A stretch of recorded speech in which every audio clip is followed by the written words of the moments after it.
샬롬 180일 성경 통독 33일차입니다. 오늘 우리가 함께 읽을 말씀은 사사기 1장부터 6장까지의 말씀입니다. 어제까지 정복시대를 마치고 이제 사사시대로 접어듭니다.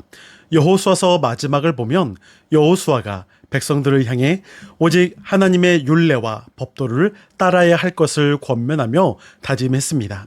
물론 백성들도 그렇게 하겠다고 대답했지만 사사기 2장을 보면 여호수아와 함께했던 그 세대들이 다 죽고 난 이후의 세대들은 여호와를 알지 못했다라고 기록되어 있습니다. 즉 다음 세대가 아닌 다른 세대가 되었다고 말합니다.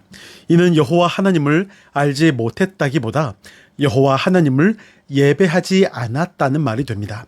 이는 곧 모세나 여호수아가 염려했던 것처럼 가나안 땅에 들어와서 바알과 아세라와 같은 이방의 신들을 따랐다는 말입니다. 사사기의 중요한 주제 중 하나는 이스라엘의 진정한 왕이 누구인가라는 질문입니다.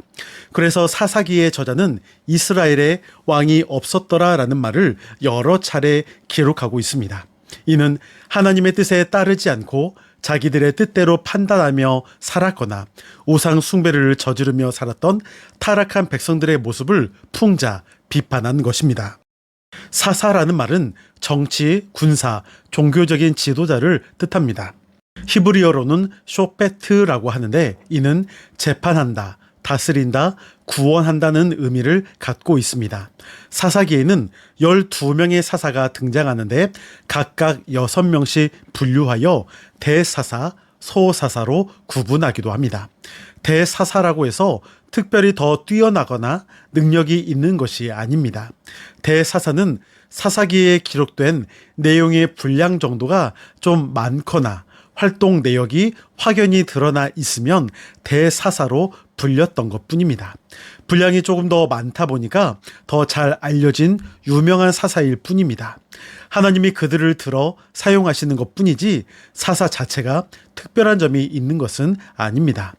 그렇게 본다면 진정한 사사는 여호와 하나님 한 분이심을 확인할 수 있습니다. 사사기의 구조를 크게 세 부분으로 나눠볼 수가 있습니다. 1장과 2장은 사사시대의 일반적인 특성, 배경이 되는 내용을 소개하고 있습니다.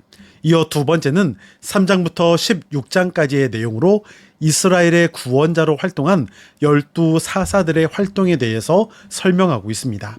마지막 세 번째는 17장부터 21장까지의 내용으로 왕이 없었던 시대, 바로 그 사사시대 가운데 아주 무질서한 상태를 묘사해주고 있습니다. 3장부터 16장에 사사들이 활동했던 때를 보게 되면 이스라엘의 거듭 되풀이되는 반역과 하나님의 구원에 대해서 기록하고 있습니다. 이를 사사기에 나타나는 사이클 구조라고 합니다.